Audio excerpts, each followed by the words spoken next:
Jadi sebuah miskoordinasi antara atas dan bawah dan lain-lain. Mungkin teman-teman dari pemaparan Bung Sandi ada yang ingin ditanggapi? Saya kali. Oke. Silakan. Ya San ya. Kan mengenai sebuah miskomunikasi, kita tahu ya bahwa sebenarnya kalau rincian hukum tata negara saya nggak tahu persis. Cuma kan kalau tidak langsung mohon juga dibenarkan, pemerintah itu secara tidak langsung menugaskan 2 orang untuk koordinasi, yaitu Kemenkes dan juga gugus tugas. Ya berarti kan ada 2 ya. Nah ini kalau masalah miskomunikasi, gimana nih San dalam keseimbangan hukum tata negara? Karena kalau kita lihat pengandalinya itu ada 2 orang gitu. Oke. Iya, jadi pada dasarnya kalau dalam sistem ketatanegaraan, ketika ada situasi dan kondisi yang harus ditangani secara cepat, kan seperti itu ya, ada kegentingan yang memaksa, situasi kegentingan yang memaksa, pada dasarnya ya mendelegasikan untuk menangani hal tersebut di satu lembaga negara, satu lembaga negara. Secara absolut ya, dia bisa mengeluarkan suatu kebijakan. Nah, gunanya untuk tidak adanya dua kebijakan gitu yang bertentangan. Misalkan contoh pertama kan ada darurat kesehatan, itu domainnya Kementerian Kesehatan kan begitu ya. Terus dikeluarkan lagi darurat darurat bencana kalau nggak salah ya. Ya kalau nggak salah darurat bencana nasional kalau yang kedua. Nah itu kan domainnya BNPB kan begitu. Nah memang dari awal penanganan COVID-19 ini secara pengambilan keputusan tidak dipertimbangkan dengan baik ya, karena makanya ada dua kebijakan yang sifatnya sama darurat juga dikeluarkan 2 ya, darurat kesehatan kemudian darurat bencana nasional. Tapi itu nggak jadi permasalahan karena sudah ada ya kalau tidak salah keputusan presiden untuk membentuk gugus tugas percepatan penanganan COVID-19 kan seperti itu ya. Artinya ini lembaga ad hoc. Nah ini teman-teman harus tahu di dalam lembaga negara itu ada lembaga ad hoc. Lembaga ad hoc itu dia dibentuk sementara untuk menangani satu permasalahan. Bentuk sementara. Nah, namun lembaga ad hoc dia tidak berhak untuk mengeluarkan suatu aturan hukum. Makanya tidak ada gugus tugas itu mengeluarkan suatu aturan hukum. Nah, dia yang terkait dengan suatu aturan hukum gunanya untuk koordinasi gitu. Contohnya kalau untuk pelarangan mudik berarti kan itu kewenangannya dari Kementerian Perhubungan. Nah, Kementerian Perhubungan harus berkoordinasi dengan gugus tugas karena gugus tugaslah yang secara absolut untuk melakukan penanganan COVID kan begitu. Karena pelarangan mudik ini kan terkait dengan pencegahan penyebaran COVID-19 kan seperti itu. Makanya tadi saya katakan bahwa Budi Karya ini apakah telah melakukan koordinasi atau memang dia sudah tepar nigo gitu. Itu sih intinya.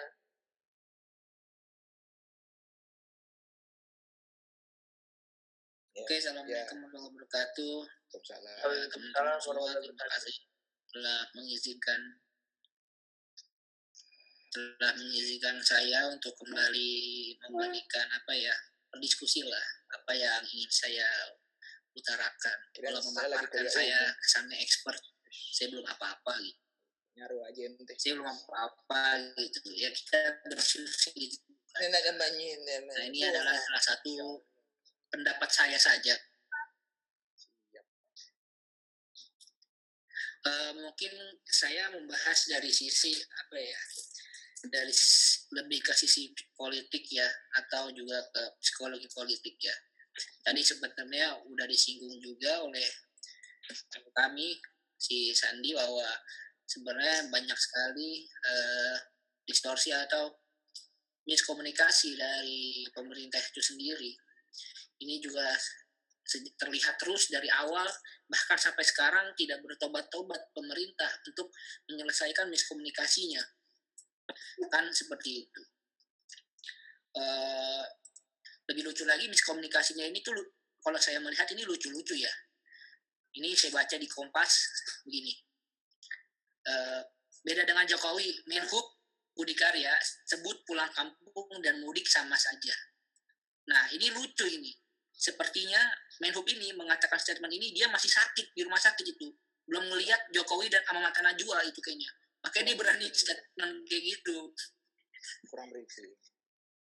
Iya, jadi dia nggak tahu kalau sebenarnya presidennya ngomongnya apa gitu. Seperti itu.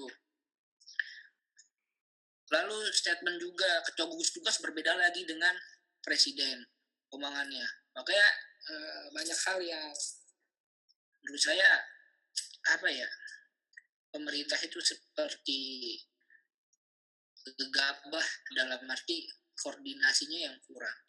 Tetapi itu kan tadi semua sudah dibahas oleh Sandi lebih tepatnya dari sisi hukum tata negaranya. Mungkin saya lebih ke ibarat politiknya.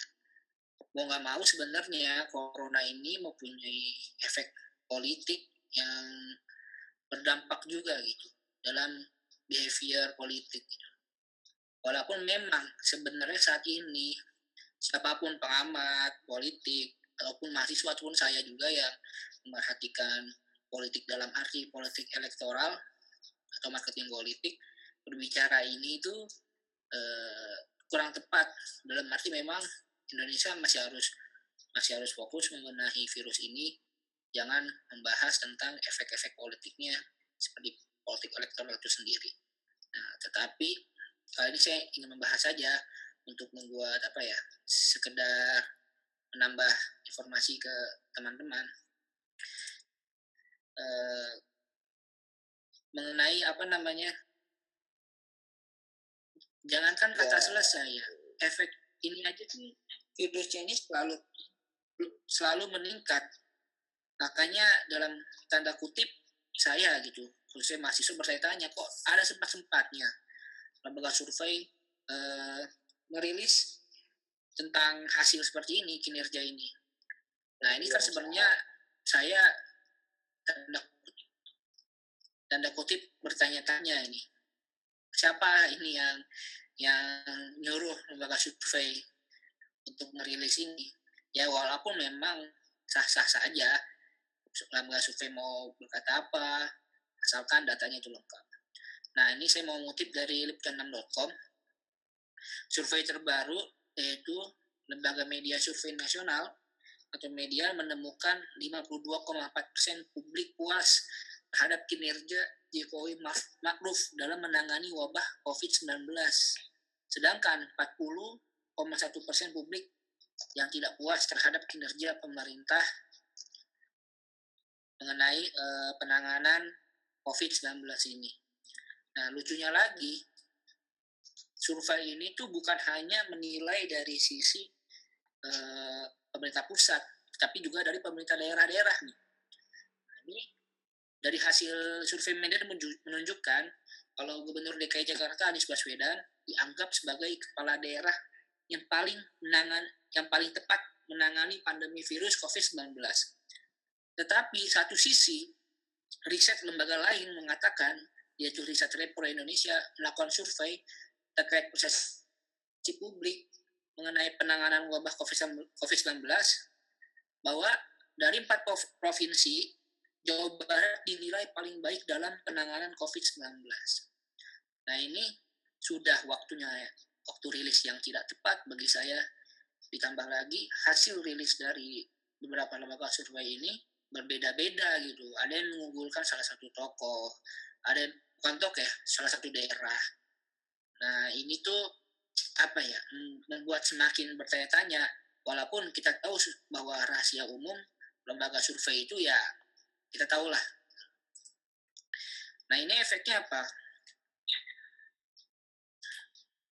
Kenapa lembaga survei ini Jelas gak? Ya, Fadil, cukup jelas. Ya, memang lembaga survei ini dibutuhkan juga oleh keduanya, baik pemerintah pusat ataupun pemerintah daerah. Pemerintah pusat dalam arti dia dibutuhkan karena untuk ini adalah tahun kedua di mana Jokowi ingin menutup buku dengan kehadiran prestasi-prestasi. Nah, salah satunya adalah kan indikator-indikator survei. Nah, ini yang saya lihat adalah pemerintah pusat ingin berusaha terus membuat prestasi dengan membuat opini-opini publik seperti ini. Satu sisi lain, pemerintah daerah yang dalam survei ini dikaitkan dalam 4 provinsi yang di mana pemerintah daerah, kepala daerahnya ini dalam provinsi-provinsi ini adalah salah satu nama yang masuk ke dalam bursa calon presiden, yang dimana saya lihat yang dimaksud keterbitan survei ini mempunyai maksud elektoral dalam arti untuk menaikkan elektabilitas. Ya memang tidak salah ya lembaga survei ataupun itu menerbitkan ini, tetapi kembali lagi bahwa saya melihat dalam situasi yang semakin sulit, pemerintah yang semakin sulit, kok lembaga survei malah mengeluarkan survei politik yang seperti ini gitu.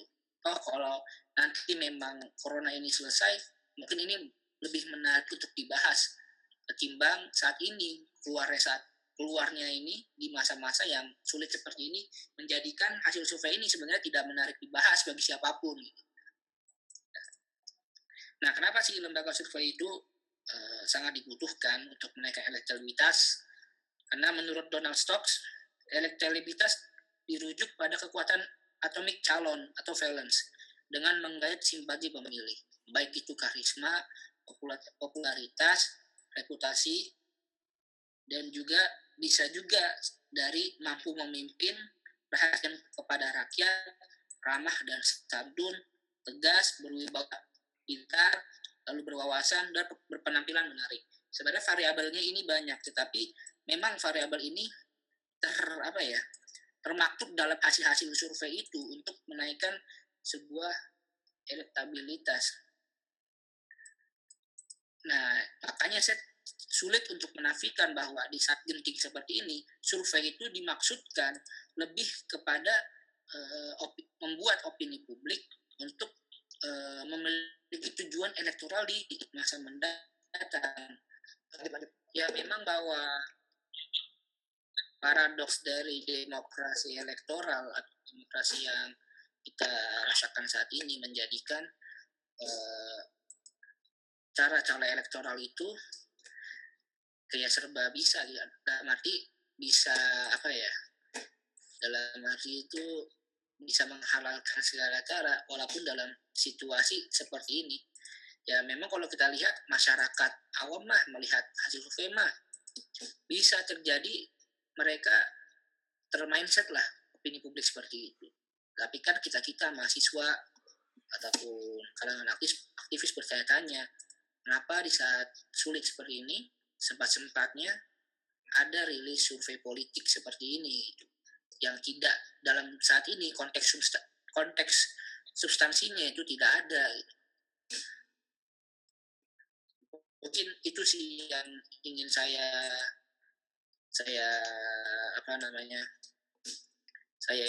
tanggapi gitu. Nah, ini juga berkorelasi kinerja itu. Jadi hasil survei kinerja itu juga berkorelasi dengan hasil tentang membuat peraturan baik mudik ataupun tidak mudik. Karena terjadi juga opini yang terlintas bahwa pemerintah membuat aturan melonggarkan mudik itu untuk lebih kepada menyenangkan sisi masyarakat itu sendiri ketimbang melihat dari konteks substansi COVID-19 ini untuk penanganan pemutus mata rantai ini. Itu sih. Baik, Bung Fadil. Ada yang mau menanggapi? Terkait dengan politik elektoral, Jadi di satu kondisi seperti ini pun ada yang bermain gitu ya.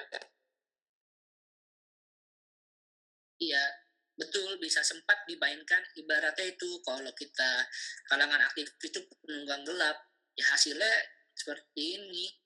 Melewat dari hasil-hasil survei yang terlihat akademik, terlihat sangat saintifik, tetapi tujuannya itu tujuan gelapnya menaikkan citra seperti itu. Karena kan kalau kita lihat memang zona-zona merah, apalagi zona-zona yang memang diperebutkan pemudik ini adalah Jawa Tengah, Jawa Barat, lalu ada dari DKI Jakarta. Kepala daerah ini berlomba-lomba itu kayak kuat-kuatan, tegas-tegasan itu. Nah ini yang jadi yang hasilnya adalah hasil kinerja. Nah, hasil kinerja itu direalisasikan dengan hasil survei itu sendiri. Seperti itu. Jadinya seperti ada peluang gelap. Sebenarnya tidak masalah sih. Sebenarnya tidak masalah. Survei ini bagus dan sah-sah saja kalau kita lihat dari sisi demokrasi ya. Tetapi hasil survei ini lebih baik jangan diterbitkan sekarang gitu. Kurang pas waktunya. Dan juga iya kurang pas waktunya. Oke. Baik. Seperti itu sih. Oke, berarti faktor dari kinerja gitu ya. Faktor kinerja itu ya tidak dilarang juga dia sebagai satu komponen dalam elektoral satu pejabat publik begitu ya. Tapi kurang tepat aja waktunya untuk di-share ke publik terkait dengan politik elektoral masing-masing pejabat publik yang sangat terkait dengan penanganan COVID ya. Daerah-daerah yang sangat sangat riskan ya, kayak Jawa Barat gitu ya, DKI Jakarta.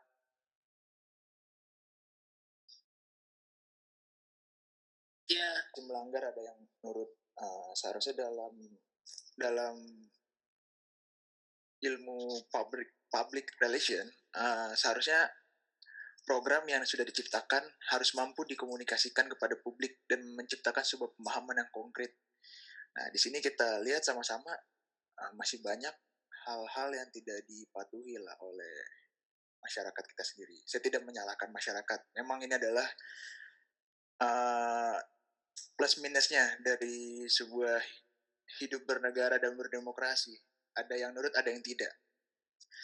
Tapi saya lihat dalam konteks mudik ini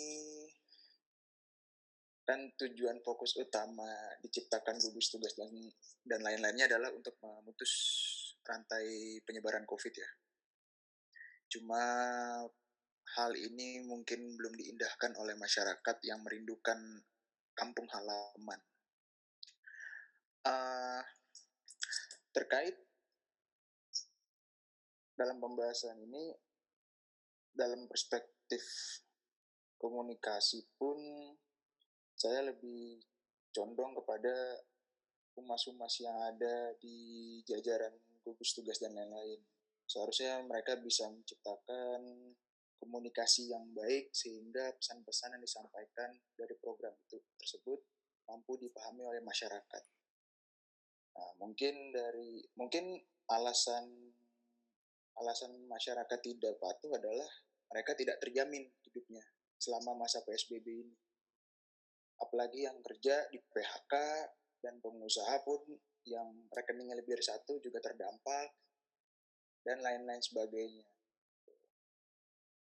Jadi lebih tepatnya kalau untuk sekarang komunikasi dari program pembatasan ini lebih digencarkan lagi lah agar menciptakan pemahaman yang konkret di masyarakat agar mereka sadar dan kita cepat pulih dari COVID ini. Karena jika terus bandel akan lama kita menghadapi situasi ini. Tentu jika melihat data di DKI Jakarta flow-nya sudah melambat nih. Akibat yang terpapar di Jakarta pindah ke daerah dan sekarang justru daerah yang makin meningkat ya. Maksudnya bukan meningkat secara tajam tapi meningkat. Di Jakarta sendiri pun mulai melandai ini flow yang terdampak. Nah, Di situ mungkin awareness masyarakat terhadap bahayanya virus ini pun juga masih kurang ya. Setelah melihat data kematian segala macam juga, ya masyarakat ya udah hidup seperti ini aja, hidup jalan aja. Kalau terdampak dan tak terdampak itu urusan Tuhan. Mungkin masih dalam idealis seperti itu. Jadi kalau saya melihat dari segi komunikasi, mungkin pemerintah harus lebih cerdas lagi dan kreatif lagi menyampaikan pesan-pesan program atau menjalankan program-programnya. Jika tidak nurut atau tidak mematuhi secara baik, ya kita akan dalam situasi yang cukup lama dalam kondisi ini. Karena COVID ini tidak bisa ditebak berakhir kapan dan juga belum ada vaksin yang tepat untuk menyembuhkan. Begitu sih pemaparan saya, karena kita masih dalam tahap bukan evaluasi ya, menjalankan program lah. Kalau dalam PR ini kita lagi tahap menjalankan program, mungkin evaluasinya ketika program ini sudah COVID ini sudah berakhir atau sembari berjalan sembari dievaluasi. Mungkin seperti itu pemaparan yang singkat dari saya. Mungkin ada yang ingin bertanya atau berdiskusi kembali, silakan. Oke. Mungkin ini ya menambahkan dari sedikit ya belum kesampaian ini berkaitan juga komunikasi dan juga hukum tata negara. Karena kalau kita flashback di beberapa statement pemerintah mengeluarkan statement ini selalu berawal dari sebuah statement yang saya tanda kutip asumsi dan suka ngada-ngada gitu. Karena apa ngada-ngada? Omongannya itu ya sesuka omongan pejabat itu sendiri, bahkan sekelas presiden itu sendiri. Dia berbicara tidak ada basis hukumnya gitu. Contohnya adalah kemarin itu yang masalah kredit ya, penangguhan kredit rakyat. Nah, ketika para ojol-ojol, orang-orang kreditur itu senang nih, khususnya rakyat kecil, bahwa kreditnya bisa ditangguhkan dulu. Tetapi ketika dia ingin ke kantornya, itu tidak bisa, karena itu hanya sebuah statement dari presiden. Nah, saya lihat ini selalu begitu terus, dan itu terulang juga di masalah mudik ini. Presiden ataupun pejabat publik itu selalu pertama menghimbau. Kenapa logika pemerintah itu tidak membuat saja langsung peraturannya baru dipublikasikan. Jadi tidak ada kata himbauan, langsung peraturannya. Kalau himbauan kan ya seperti ini jadinya gitu. Orang bisa patuh atau tidak karena tidak ada peraturan dan dasar hukumnya gitu. Nah ini yang saya lihat di pemerintah ini selalu berulang kayak gitu terus. Selalu awalnya himbauan, hukumnya belakangan. Kenapa mereka tidak mengkaji dulu hukumnya, baru mereka bicarakan hingga jadi informasi itu terstruktur dengan rapi dan tidak ada kekacauan di dalam menyampaikan informasi itu ke publik dan publik itu jadinya tidak bingung gitu. Nah ini mungkin nanti Sandi bisa tanggapi kenapa pemerintah tidak berpikir seperti itu secara hukum tata negaranya, ngabak aja gitu, sesuka dia gitu. Kayak Menhub tadi kita contohkan, dia bilang orang pesawat, orang yang kelas bisnis bisa, tapi aturannya pas keluar tidak ada. Ini kan membuktikan sekali gitu bahwa setiap pejabat publik kalau ngomong ya himbauan, kalau nggak himbauan kelas asumsi gitu, tidak berpikir dulu secara ajak gitu. Nah ini yang saya lihat terjadinya sebuah kekacauan informasi di masyarakat. Ya memang pemerintahnya sendiri mempraktekkan itu dan mencontohkan itu gitu. Nah mungkin Sandi bisa nanggap ini kenapa seperti kayak gini, kenapa penasihat hukumnya tidak berbicara itu kepada presiden gitu sebagai staf-stafnya gitu.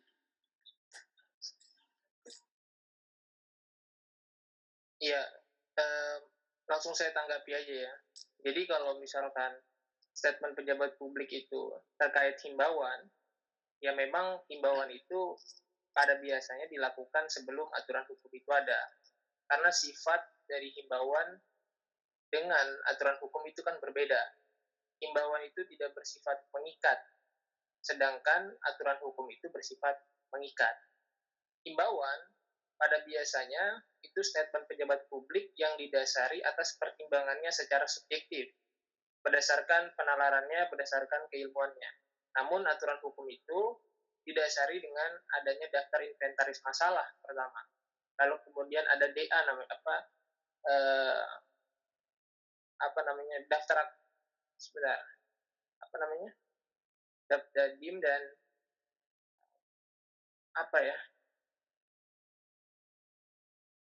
saya lupa, itu ada latar belakang aturan hukum itu dikeluarkan, dan di situ ada pertimbangan-pertimbangan yang sangat jelas gitu, ada terkait dengan ekonomi, terkait dengan sosial, politik, dan budaya. Jadi di situ dijelaskan gitu. Makanya aturan hukum itu mengikat. Itu yang pertama. Kemudian yang kedua, saya mau tanggapi terkait dengan kenapa masyarakat tidak mau patuh atas pelarangan mudik ini, kan begitu ya. Karena yang pada dasarnya pelarangan mudik itu tidak dapat digunakan dengan kebijakan PSBB. Dia harus karantina wilayah. Nah, di dalam karantina wilayah, ya, itu telah dipertimbangkan secara matang, secara komprehensif terkait dengan ekonomi, ya, terkait dengan kebutuhan masyarakat. Nah, kenapa ketika orang terhenti, ya, tidak bisa datang ke wilayah, pergi dari wilayah satu ke wilayah yang lain, ya, maka itu akan mengganggu stabilitas pasar, gitu kan? Akan mengganggu stabilitas pasar. Dan yang tentunya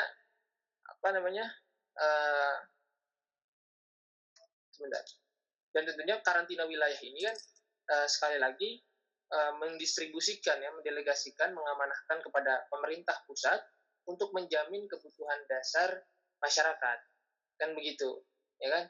Dan konsep ini adalah konsep untuk menghentikan masyarakat dari wilayah yang satu ke wilayah yang lain, kan begitu ya. Nah, ini saya mau katakan lagi bahwa terkait dengan ekonomi, ya, terkait dengan ekonomi, kenapa masyarakat itu tetap tidak mematuhi peraturan, karena terkait dengan ekonomi, dia mau makan apa, kan begitu, dia mau makan apa, dan kemudian dia di PHK, kan begitu ya. Sama saja pemerintah ingin menyekap orang sampai dia mati, gitu ya, dengan kebijakan-kebijakan yang ada. Dan perlu diketahui bahwa nih, di dalam pernyataan Badan Pusat Statistik BPS mengumumkan pertumbuhan ekonomi hanya 2,97%, ya, 2,97%. Dan tahu kita bahwa pertumbuhan ekonomi itu pasti sentralisasi, kan, dia ada di DKI Jakarta. Artinya masyarakat di DKI Jakarta, ya kan, banyak sekali yang tidak punya daya beli, kan begitu. Kenapa tidak punya daya beli? Ya karena dia tidak punya duit. Nah, makanya kan kalau diwawancara kenapa pulang kampung, ya saya mau makan apa, kalau di Jakarta saya mati. Kalau di kampung bisa lah makan daun sama air putih, kan bingung bayar kontrakan, nah, itu kan bayar kosan.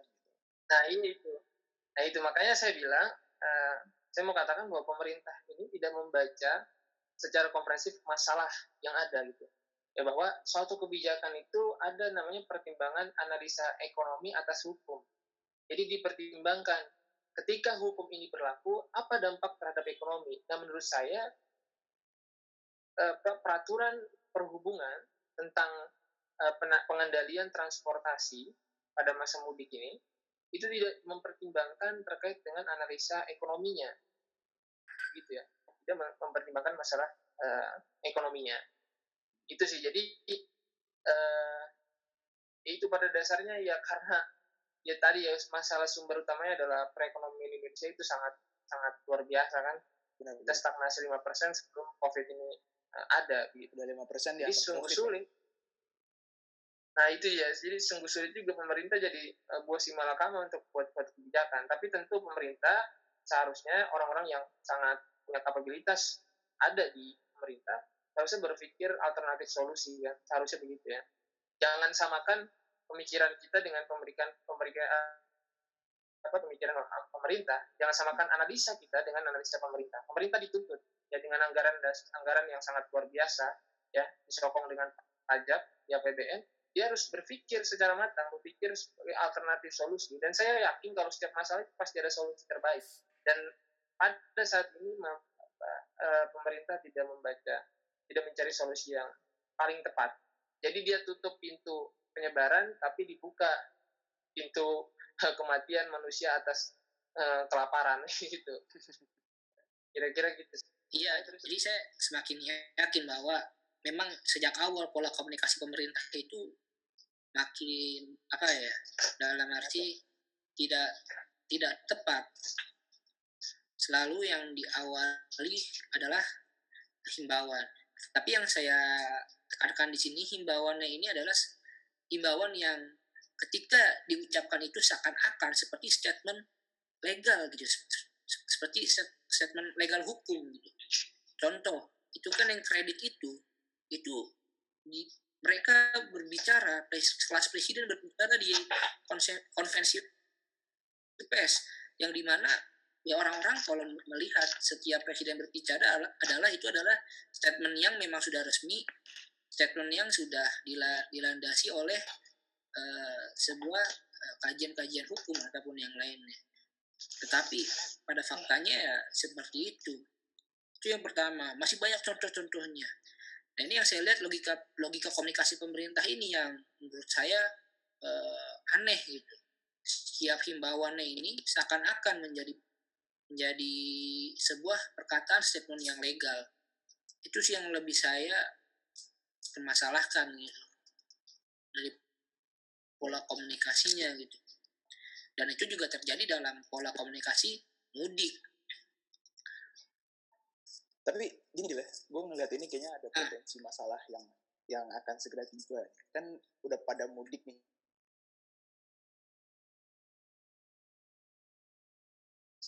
Balik lagi ke Jakarta kan kayak ada potensi untuk meningkat lagi kayak COVID Jakarta.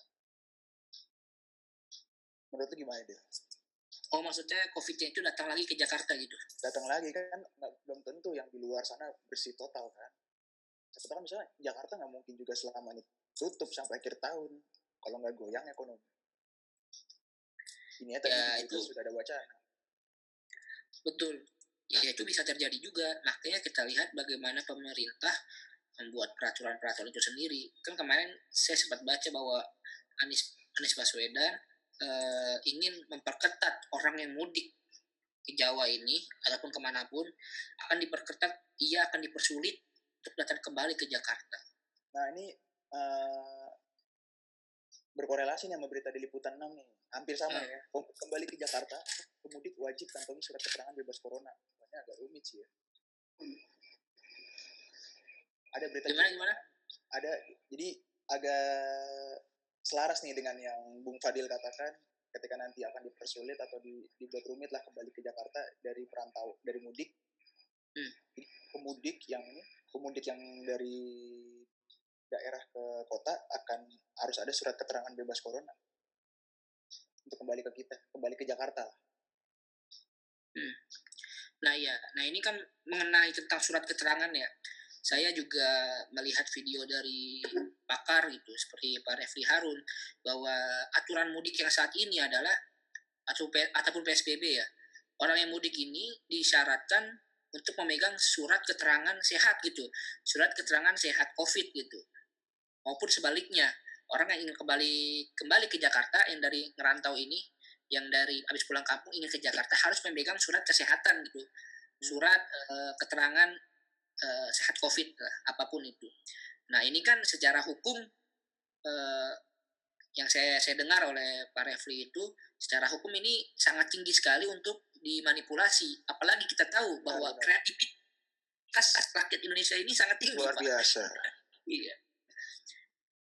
Jalan sudah ditutup, jalan tikus pun jadi, nyampe pula ke Tegal itu. Di kumparan ada yang ngumpetin di truk gitu kan. Iya. Luar biasa, gue kalau baca berita tuh keren tuh, mudik-mudik, seni mudik tuh keren. Iya, makanya agak sebuah klise juga ya, pemerintah juga serba salah, larang rakyat nakal, tapi satu sisi pas udah agak dilonggarin, ada syarat-syarat kayak gitu, nanti rakyatnya juga bisa makin nakal. Iya, tapi jika memang PSBB ini dilandasi oleh ekonomi, tidak menutup kemungkinan kita akan menghadapi kehidupan normal yang baru nih. Kehidupan normal yang baru itu seperti apa nih? Seperti kayak, yaudah kita masuk kantor aja, tapi pakai masker, sediain sanitizer, cek temperatur tubuh, atau disemprot disinfektan atau apa. Mungkin bisa biasanya pakai ekonomi, karena kan yang penting ekonomi jalan. Karena kalau seperti ini terus, potensial jatuh tinggi nih. Nah iya benar. Ya saya sebagai masyarakat biasa gitu ya melihat pemerintah ini sebenarnya pendekatannya itu apa sih? Saya juga nggak tahu gitu. Pendekatan ekonomi juga nanggung, pendekatan Kesehatan juga pembasmian, nanggung. iya corona juga nggak totalitas. Jadi hidup mau mati tak mau itu. Setengah-setengah ini mau kemana kita nih? Iya, kayak gitu. Nah ini sebenarnya pengen tanya nih ke Sandi yang tentang aturan mudik itu yang di sub yang baru. Nah itu apa aja San? Kalau emang iya mudik itu diperbolehkan gitu, apa emang benar dilarang gitu pemerintah? Kenapa dia tadi putus-putus? Maaf tadi. Oh iya, gue juga mau nanya juga nih. Iya San, emang hari yang waktu itu gue pernah waktu itu gue kasih tahu bahwa akan ada peraturan baru tuh di sub yang katanya lu udah baca ya, peraturan di sub mengenai mudik. Nah itu di dalam peraturan itu apakah pemerintah membolehkan mudik dalam arti syarat-syarat apa emang sudah melarang total gitu yang peraturan terbaru ini? Oh iya. Jadi kan peraturan pertamanya kan Permen Hub tentang pengendalian transportasi untuk larangan mudik. Itu kan yang pertama. Jadi 5 transportasi itu diberhentikan, tidak diperbolehkan. Kan seperti itu ya. Namun dikeluarkan surat edaran. Jadi transportasi darat diperbolehkan dengan beberapa syarat. Persyaratan yang utama itu tadi yang teman-teman katakan bahwa harus ada surat keterangan kesehatan atau bebas COVID kalau nggak salah itu. Dan dia setelah ada di kampung, dia harus menjalani karantina mandiri selama 14 hari dan protokol kesehatan yang lainnya gitu. Iya. Jadi ntar klinik kecil laku itu buat surat keterangan 15.000 jadi.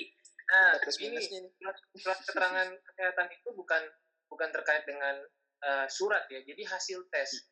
Di sini sih dijelaskan hasil tes. Jadi kalau hasil tes itu berarti kan ada tes swab kan juga gitu ya. Mungkin ada tes. Jadi sini dijelasin sih. Dia harus jadi misalkan gini, contoh Fadil mau ke Padang misalkan gitu ya. Jadi Fadil koordinasi dengan dinas kesehatan terkait daerah rumahnya. Fadil untuk lalu harus tes nunggu 14 hari itu tes apa sih yang 2 minggu itu kayaknya tes yang betul-betul swab objek swab ya. Nah itu kalau misalkan lu lolos tes itu baru boleh diberangkatin gitu. Nah ini kan sebenarnya rancu juga kan tes swab.